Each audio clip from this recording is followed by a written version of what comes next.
안녕하세요. 이번 시간에는요, 이제 양자 컴퓨터라는 거에 대해서 제 주변에 좀 물어보시는 분들이 많았었어요. 근데 보면 기존에 이제 웹이나 이런 곳에 보면 설명들이 너무 어렵게 되어 있어요.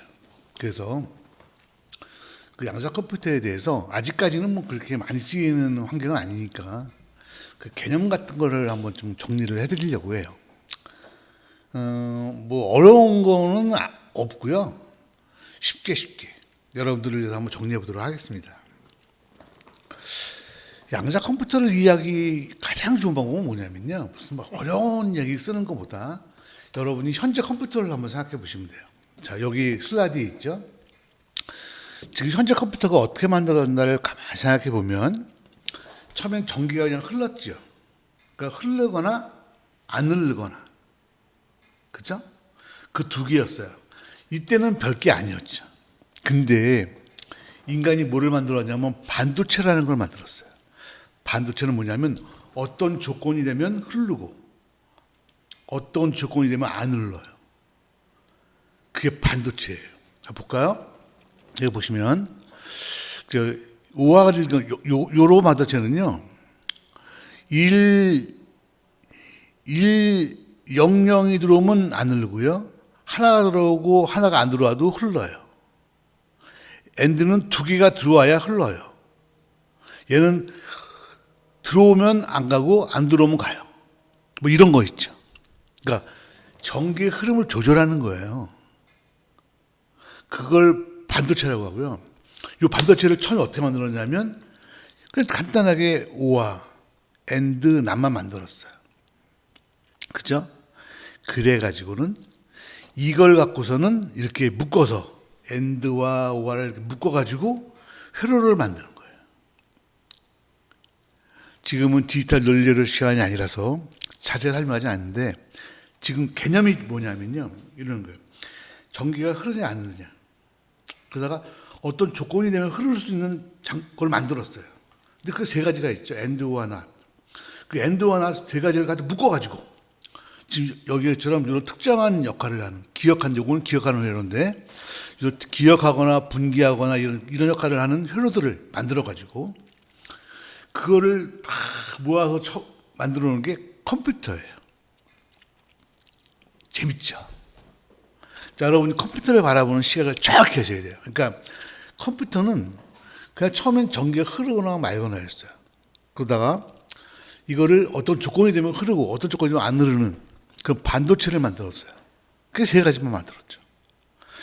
이거를 갖고서 이렇게 엮어가지고 특정한 기능을 하는 회로를 만드는, 기억하는 회로 만들고, 판정하는 회로 만들고, 분기하는 회로를 만든 거예요. 이거 갖다가 뭉쳐놓은 게 컴퓨터예요.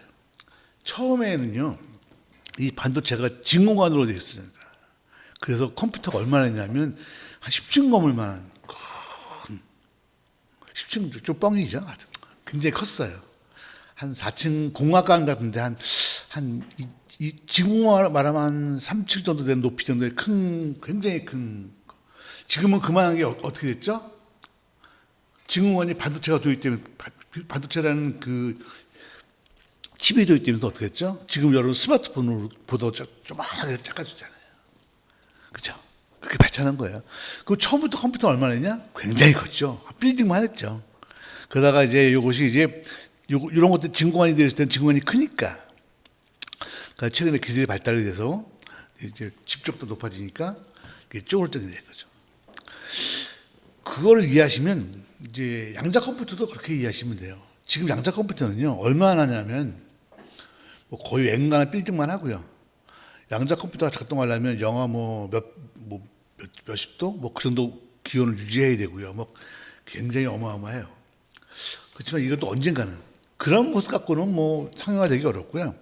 언젠가는 지금 컴퓨터처럼 조그마지고 기술이 발전해서 좀 미니멀제가 하게 될 수 있을 거다라는 가능성을 한번 보는 거죠. 뭐. 왜냐하면 지금 현재 쓰는 컴퓨터가 그랬으니까. 이해하셨죠? 자, 봅시다. 지금 현재 쓰는 컴퓨터는 그래서 컴퓨터는 기본 단위가 비트예요. 비트는 뭐예요? 전기가 흐른다, 안 흐른다예요. 그래서 흐른다, 안 흐른다를 이렇게 조절을 하는 거죠. 반도체로. 그 양자 컴퓨터는 뭐냐? 기본 단위가 큐비트예요. 큐비트는 뭐 측정, 중첩, 측정, 얽힘의 특징을 가지게 되네요. 뭐 그러면 큐비트라는 기본 단위가 있는 큐비트라는 게 뭐냐? 그거를 이해하실 필요가 있어요. 지금부터 설명을 드리도록 할게요. 이거는 그 흐른다 안 흐른다 보다는 약간 복잡해요. 자 보세요. 몇십 년 전에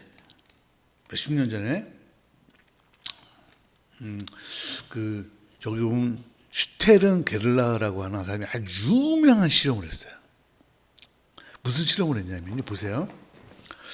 요 장비가 원자를 생성해요. 근데 원자가 조그맣잖아요. 조그만데 요게 이제 N극과 S극이 있을 거라고요. 어디가 N극이 어디가 S극인지 잘 몰라요. 근데 어쨌든 있을 거라고요. 그래서 그 원자 갖다가 이제 여기에 N극과 S극이 이렇게 있는 곳에다가 이걸 쏴요. 그러면 어떻게 되냐면 만약에 원자의 N극이 위에 있으면 어떻게 되겠어요? N극과 N극은 서로 반발하니까 아래로 휘겠죠. 그렇죠? 맞죠?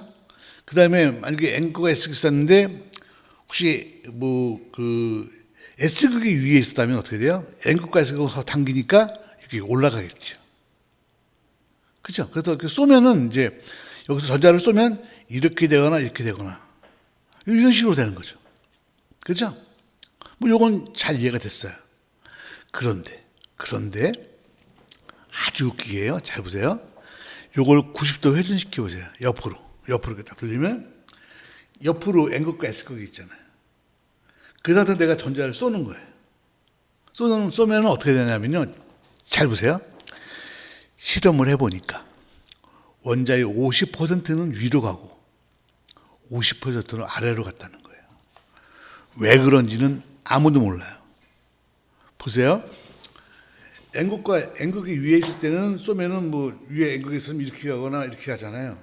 근데 N극에서 옆으로 있어서 쏘면은요, 이게 50%는 위로 가고 50%는 아래로 가더라는 거예요. 왜? 그걸 아무도 모르죠.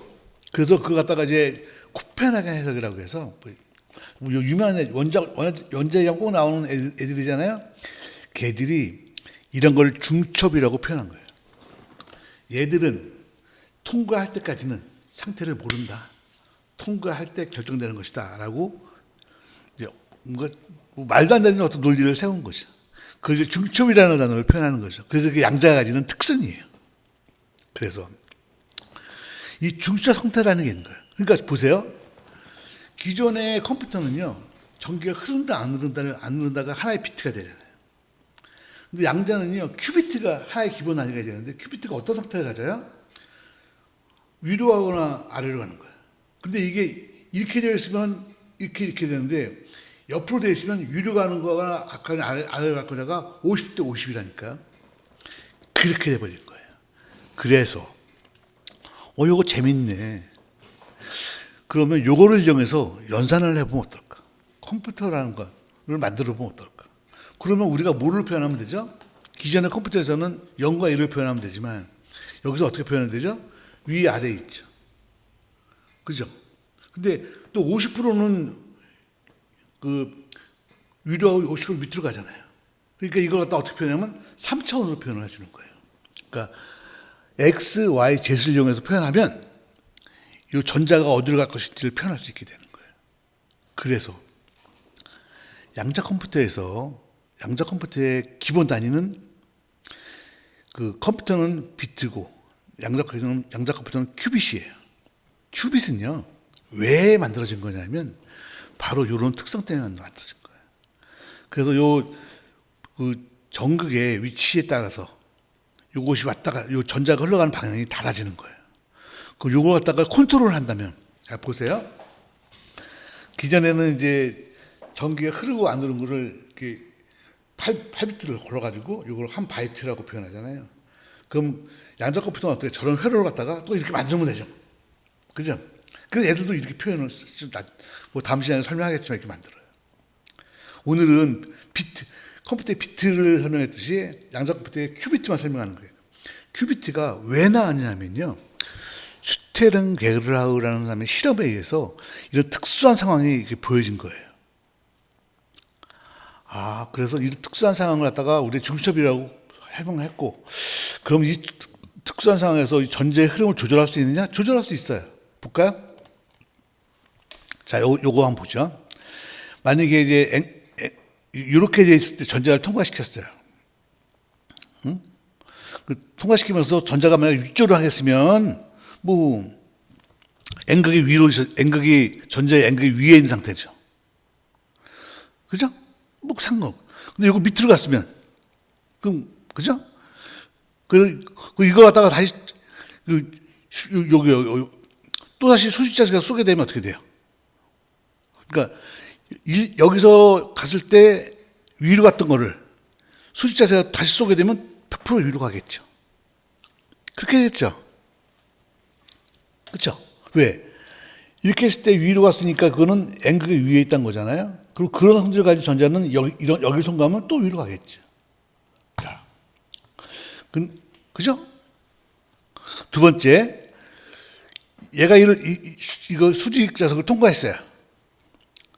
그 다음에 통과했는데 통과한 걸 갖다가 다시 또 수평 자석을 통과했어요.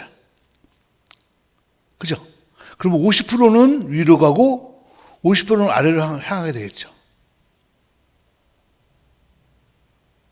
자, 이제 우리는 조절할 수 있어요. 자, 여기를 통과했을 때 위로 간 것들은 또 다음에 통과해도 위로 갈 것이고, 여기를 통과했을 때 뭐 어떻게 건지 좋겠지만 그런 것들은 수평사석을 통과하면 50%는 위로 50%는 밑으로. 이걸 엮으면 되죠. 엮으면 그 전자 방향을 조절할 수 있는 거죠. 이렇게 해서 이거를 물론 뭐 이거를 해서 조절한다는 게 쉬운 일이 아닌데 어쨌든 원리는 그렇다는 거죠. 그래서 그 전자의 위치를 조절할 수는 있어요. 어디로 갈 것이죠. 이런 원리에서. 그래서 이거 갖고서는 만들어내는 게 양자 컴퓨터예요. 물론 양자 컴퓨터는 사실은 종류가 되게 많아요. 제가 지금 설명드리는 거는요, 제너럴한 양자 컴퓨터라고 보시면 되고요. 현재 IBM 같은 데서 구현하고 있는 거고요. 양자 컴퓨터는 종류가 되게 많이 있습니다. 그런데 그거에 대해서는 뭐 제가 설명할 건 아니고요. 저는 그냥 양자 컴퓨터가 이렇게 흘러가고 있다라는 개념을 설명드리는 거니까 그렇게 하시면 될 것 같습니다. 자, 그래서 오늘은 여러분이 뭘 들으셨냐면, 일반 컴퓨터가 어떻게 비트를 시청해서 어떻게 구성됐는데, 양자 컴퓨터는 기본이 큐비트인데, 큐비트는 무슨 개념이냐? 이런 개념이에요. 그래서 큐비트에 있는 것들을 이렇게 표현하려면 어떻게 위, 아래, 좌우를 표현해야 되잖아요. 그러니까 어떻게 돼요? 3차원으로 표현을 합니다. 이해하셨죠? 네, 그럼 오늘 여기까지 하시고요. 그럼 이제 여러분들은 깨달았죠. 양자 컴퓨터는 어쨌든 뭐 비트가 3차원으로 표현하겠네. 위아래 옆으로 가는 거 표현하는 거니까.